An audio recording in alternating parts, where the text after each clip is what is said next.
Hello student, कैसे हैं आप? पीके एकेडमिक क्लासेस में आपका स्वागत है।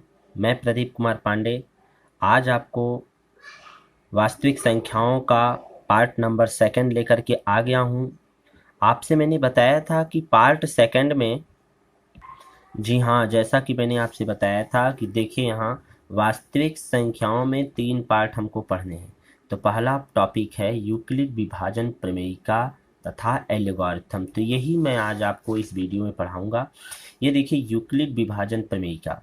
तो आप सबसे पहले ये जान लें कि प्रमेयिका क्या होता है। तो कहा जाता है कि प्रमेयिका एक सिद्ध किया हुआ कथन होता है और इसे एक अन्य कथन को सिद्ध करने के लिए प्रयोग किया जाता है। जैसे कि ऑलरेडी ये कथित जो है वो सिद्ध किया हुआ है, अब इसी की सहायता से किसी दूसरे कथन को यदि मुझे सिद्ध करना है तब इसका हम प्रयोग करेंगे। ठीक है, आइए अब हम जानते हैं यूक्लिड विभाजन प्रमेयिका क्या है। किन्हीं दो धनात्मक संख्याओं a तथा b के लिए दो पूर्ण संख्या q और r इस प्रकार विद्यमान है कि a equal to b q plus r, जहाँ r जो है वो b से छोटा है और 0 से बड़ा है। इस चीज को समझाने के लिए मैं आपके सामने एक उदाहरण पेश करना चाह रहा हूँ। जी हाँ, मान लीजिए आपके पास दो संख्या है, एक है 21 और दूसरा है 5। 21 जो है वो 5 से बड़ा है। तब हम क्या करते हैं, जो संख्या बड़ी रहती है उसको बीच में लिखते हैं, जो संख्या छोटी रहती है उससे हम भाग दे रहे हैं यहाँ पर। तो 5 से यदि हम 21 में भाग दे रहे हैं तो आप जानते हैं कि इसे क्या कहा जाता है, भाजक कहा जाता है। और जिसमें भाग दिया जाए उसे भाज्य कहा जाता है। अब चलिए भाग देते हैं। तो 5 चौक के 20 कट गया, आ गया आपका एक शेष, और ये जो बचा यहाँ पर ये हो गया भागफल। तो भाजक, भाज और भागफल और शेषफल, जैसा कि आप लोग बचपन में ही इसको पढ़ चुके हैं। बचपन मीन्स 6, 7, 8 में ही जान रहे हैं इसको। आइए तब हम इसको लिख सकते हैं कि भाज्य बराबर भाजक गुणे भागफल प्लस शेषफल। जैसा कि आप जानते हैं कि भाज्य बराबर भाजक गुणे भागफल प्लस शेषफल। ये आप 9th में पढ़ चुके हैं, तो वही मैंने यहाँ प्रयोग किया। तो यहाँ आप देख सकते हैं कि ये जो शेष आया है, यानी यहाँ जो शेष एक आया है, यह हमेशा क्या होता है, इस भाजक से छोटा होता है। यानी एक हमेशा भाजक से क्या होगा, छोटा होगा। और हमेशा ये 0 से बड़ा या 0 के बराबर भी आता है। अरे भाई, भाग कट जाएगा तो 0 आएगा, और अगर नहीं कटेगा तो कुछ न कुछ संख्या आएगी, वो हमेशा 0 से बड़ा होगा। तो 0 से बड़ा या 0 के बराबर होता है। ठीक है, अब इसी चीज को, इसी उदाहरण को यदि मैं जनरलाइज्ड करूं तो हम कह सकते हैं कि मान लीजिए a कोई संख्या है, b कोई संख्या है, a जो है वो b से बड़ा है। तब हम a में b से भाग देंगे, तब हमारे सामने एक q प्राप्त होगा, ये भागफल प्राप्त होगा। और इस तरीके से भाग देने पे हमको एक शेषफल प्राप्त होगा, जिसे रिमाइंडर कहा जाता है। ये सिंबल है, a b q r एक सिंबल है। तब हम लिख सकते हैं कि जो भाज्य है a बराबर भाजक गुणे भागफल b गुणे q अब प्लस r शेषफल जोड़ देते हैं। जैसा कि यहाँ आपने देखा है, भाज्य बराबर भाजक गुणे भागफल प्लस शेषफल, वही चीज यहाँ की है। लेकिन जो r आ रहा है वो हमेशा इस b से क्या होगा, छोटा होगा। देखिए r जो है हमेशा b से छोटा होगा और 0 से बड़ा या उसके बराबर होगा। यही कथन यूक्लिड विभाजन प्रमेयिका कहलाता है। तो आइए इसको डेफिनेशन के रूप में हम जानते हैं कि क्या है। ये देखिए आपके सामने, किन्हीं दो संख्याओं a और b को इस प्रकार लेते हैं कि दो पूर्ण संख्या q और r इस प्रकार विद्यमान होगा कि a बराबर बी क्यू प्लस r, जहां r जो है वो b से छोटा है और r जो है वो 0 के बराबर भी हो सकता है। यहाँ a बराबर भाज्य दिख रहा है, b बराबर भाजक दिख रहा है, q बराबर भागफल दिख रहा है, r बराबर शेषफल, जैसा कि आपने उदाहरण में देखा है। a भाजक, b भाज्य, q भागफल, r शेषफल, यही चीज यहाँ देखने को मिल रहा है। इसी प्रमेयिका को ही यूक्लिड विभाजन प्रमेयिका कहा जाता है।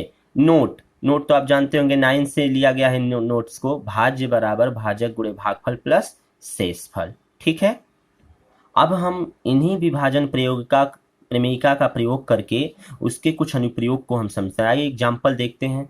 क्या प्रत्येक धनात्मक पूर्णांक को 4q प्लस 2 के रूप में लिखा जा सकता है, जहां q एक पूर्णांक है? अपने उत्तर को सत्यापित कीजिए। 4q प्लस 2 के रूप में, यही मेरा फैक्ट है, याद रखिएगा।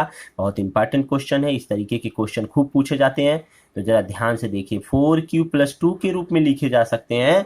तो सबसे पहले देखा जाए तो हमने तो यहाँ लिख दिया है नहीं। अब ये देखते हैं कि नहीं कैसे होगा। तो क्या प्रत्येक धनात्मक पूर्णांक को रूप में लिखा जा सकता है? नहीं। अब नहीं कैसे कर, आपने उत्तर को सत्यापित कीजिए। तो आइए उत्तर के सत्यापित करते हैं। यूक्लिड प्रमेयिका से आप जानते हैं a बराबर BQ+R, ये आपको याद होना चाहिए, डेफिनेशन है ये, जहां r जो है b से छोटा है और इसके बराबर भी है 0 से।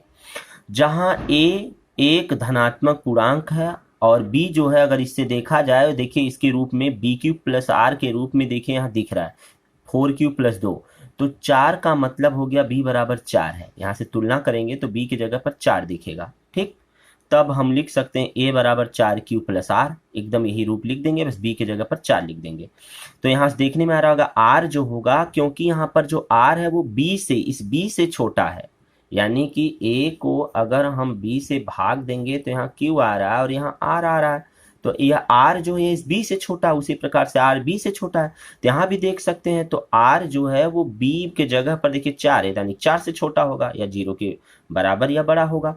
अर्थात कह सकते हैं कि r का मान 4 तो नहीं होगा, 4 से कम ही होगा, और यहाँ 0 से छोटा भी नहीं होगा, यानी 0 के बराबर होगा। तो r का मान 0, 1, 2, 3, यानी इनके बीच में जितनी संख्याएं आती हैं सबको मैंने ले लिया। कितनी संख्या मिली आपको? 4 अंक मिलते हैं। अतः प्रत्येक धनात्मक पूर्णांक, एक बार यहाँ पर 0 रख दीजिए तो आ जाएगा a बराबर 4q, 1 रख दीजिए तो a बराबर 4q+1, 2 रख दीजिए तो a बराबर 4q+2, 3 रख दीजिए तो a बराबर 4q+3। तो वही चीज रखा गया 4q, 4q+1, 4q+2, 4 या 4q+3 के रूप में होनी चाहिए। और ये क्या कह रहे हैं कि धनात्मक पूर्णांक 4q+2 के रूप में होगी, केवल इसके रूप में कह रहे हैं। और जो कि देखिए इस सिस्टम में अगर देखा जाए तो 4q के रूप में हो सकता है, 4q+1 के रूप में भी हो सकता है, 4q+3 के रूप में भी हो सकता है। अतः केवल 4q+2 का रूप ही कहना उचित नहीं है। अतः यह कर दिया गया कथन क्या है? नहीं के रूप में है। आइए दूसरा एग्जाम्पल देखते हैं। एग्जाम्पल दूसरा मोस्ट इंपॉर्टेंट क्वेश्चन है, ये ध्यान दीजिएगा, ये एनसीईआरटी में पूछा हुआ है, एनसीईआरटी का पूछा हुआ क्वेश्चन है। क्या किसी धन पूर्णांक का वर्ग 3m+2 के रूप में होता है? जहां m प्राकृतिक संख्या है, अपने उत्तर की सत्यापित कीजिए। वही काम करेंगे, हमने नहीं तो लिख दिया है, पहले नहीं चेक करने के लिए हम देखते हैं क्या। माना कोई धन पूर्णांक इसी के रूप में 3m+2 है ना, तो मान लेते हैं हम इसी के अनुसार 3k, यानी एक बार 0 लिया, एक बार 1 लिया, एक बार 2 लिया, तो 3k+1 + 3k+2 के रूप में है कोई भी संख्या। अगर क्योंकि यहाँ वर्ग कह रहा है, यानी इस संख्या का क्या करना, वर्ग करना है, तो यहाँ पर 3k के रूप में जो मैंने लिया है, तो 3k का मैं क्या करूंगा, वर्ग करूंगा। तो 3k का वर्ग करूंगा तो 9k² हो, 3 त्रिक का 9k²। अब इसको हमको इसी के रूप में बनाना, इसीलिए हम क्या करेंगे, 9 को 3 गुणे 3k², यानी 3k²। देखिए 3k² मतलब वर्ग के रूप में है। मान लेते हैं इसके जगह पर क्या है, m है, तो 3 गुणे 3k² के जगह पर m मान लिए, या इसके जगह पर m मान लिए, तो हो जाएगा 3m प्राप्त हो गया हमको। इसी प्रकार से दूसरी संख्या का यदि हम करेंगे तो 3k+1 का होल स्क्वायर बराबर, तो इसको वर्ग करके तोड़िए, 3 त्रिक का 9k² प्लस 1 का स्क्वायर अब प्लस 2 सूत्र वाला, 3 दूनी 6 और 1, तो हो जाएगा 6k। यानी आप देखिए इसको जरा तोड़ लीजिए, 3k², 3 त्रिक का 9k² प्लस 1 का स्क्वायर प्लस सूत्र वाला 2 गुणे a की जगह पर 3k और प्लस b की जगह पर 1, तो हल करेंगे तो आपको प्राप्त होगा 9k² प्लस 3 दूनी 6k प्लस 1। इसको इधर मैंने कर दिया, इसको यहाँ कर दिया, ये देखिए यही मैंने यहाँ लिखा है, बराबर 3। इसमें से कॉमन ले लीजिए, दो संख्याओं में से एक को रहने दीजिए, 3 कॉमन लेंगे तो यहाँ जो 3k² प्लस 2k, यानी 3 दूनी 6 हो जाएगा, और प्लस k, तो इसके जगह पर आप फिर क्या मान लीजिए, p, इसके जगह पर कोई संख्या मान लीजिए, p मान लीजिए, चाहे q मान लीजिए, चाहे r, तो 3p+1 हो गया, ये प्राप्त हो गया। इसी प्रकार से यदि हम क्या करेंगे, अब तीसरे वाले को करेंगे तो ये भी हो जाएगा 3k+2 का होल स्क्वायर, इसका भी वर्ग करके ये लिखेंगे, वर्ग कर लीजिएगा आप लोग। तो इसमें से भी देखिए, अब हम 4 को ऐसे लिखेंगे, 3 + 1 के रूप में लिख सकते हैं 4, क्योंकि इनमें से हमको कॉमन लेना है। तो यहाँ देखिए, यहाँ 9 है, यहाँ 12, यहाँ 3, तो 3 कॉमन हो जाएगा, तो 3 त्रिक का 9k², 3 कॉमन हो जाएगा, तो 3 चौके 12k और प्लस 3 कॉमन हो जाएगा, 3 1 का 9, 3 कॉमन लेने का मतलब भाग देना, तो 1 हो जाएगा +1। अब इसके जगह पर हम क्या लिख सकते हैं, q लिख सकते हैं। देखिए तो अगर q लिखेंगे तो 3q+1। आपने देखा यहाँ पर पहले वाले में भी हमको 3m+0, यहाँ पर भी देखिए 3p+1 प्राप्त हुआ, यहाँ पर भी देखिए 3q+1 प्राप्त हुआ। तो देखने में क्या आ रहा है, अतः धन पूर्णांकों का वर्ग 3m+1 के रूप में ही होता है, और ये क्या करें 3m+2 के रूप में होना चाहिए, जो कि गलत है, अतः नहीं आ गया। आज बहुत इंपॉर्टेंट क्वेश्चन है, आप इसे वीडियो को पुश करके आप चाहें तो नोट्स बना सकते हैं। आइए कुछ आपको होमवर्क मैं दे दूं। ये देखिए आपके होमवर्क हैं, दिखाइए कि प्रत्येक संख्या इसका आप करके लाइएगा, ठीक है। और ये दूसरा होमवर्क दिए हैं हम, q+2 बहुत मोस्ट इंपॉर्टेंट है, सभी एनसीईआरटी से पूछे हुए क्वेश्चन है, ठीक है जी। अब चलते हैं यूक्लिड विभाजन एल्गोरिथम क्या होता है। पहले हम ये जाने यूक्लिड विभाजन एल्गोरिथम। ध्यान दीजिए बार बार यूक्लिड शब्द आ रहा है, ये यूक्लिड क्या है। तो यूक्लिड एक वैज्ञानिक थे, एक मैथमेटिशियन थे, एक साइंटिस्ट थे, इन्होंने ही इसको डिफाइन किया है। सबसे पहले इस सिस्टम को यूक्लिड ने ही किया था, तो इसलिए इनके नाम से ही उसको रख दिया गया यूक्लिड विभाजन एल्गोरिथम। आइए एल्गोरिथम जरा देखें क्या है। सबसे पहले एल्गोरिथम सुपरिभाषित चरणों की एक श्रृंखला होती है, श्रृंखला मतलब सीरीज होती है, जो एक विशेष प्रकार की समस्या को हल करने की एक प्रक्रिया या विधि प्रदान करती है। कहने का मतलब यह है एल्गोरिथम एक प्रकार से एक चरण होती है जो किसी चीज को हल किया जाए। जैसे मैं कहूँ यहाँ से आपको मान लीजिए लखनऊ जाना है, तो सबसे पहले आप क्या करेंगे, आप साधन ढूंढेंगे, एक जगह से दूसरे जगह जाएंगे, 1 किलोमीटर से दूसरे किलोमीटर, तीसरे किलोमीटर, चौथे किलोमीटर, 5वें किलोमीटर, एक चरण है, एक चरण है। रास्ते में जाते समय जहां आप स्टॉपेज लेंगे वो उसका चरण है। उसी प्रकार से किसी भी समस्या को हल करने की जो विधि होती है, उस विधि को अगर हम चरण वाइज चलें, 1 चरण, 2 चरण, 3 चरण, तो इसी सिस्टम को एल्गोरिथम कहा जाता है। तो आइए यूक्लिड ने इस चरण को कैसे प्रूफ किया था, कैसे दिखाया है, तो यूक्लिड विभाजन एल्गोरिथम को हम जरा समझेंगे। यूक्लिड विभाजन एल्गोरिथम 2 या 3 धनात्मक पूर्णांकों का महत्तम समापवर्तक ज्ञात करने की एक विधि है।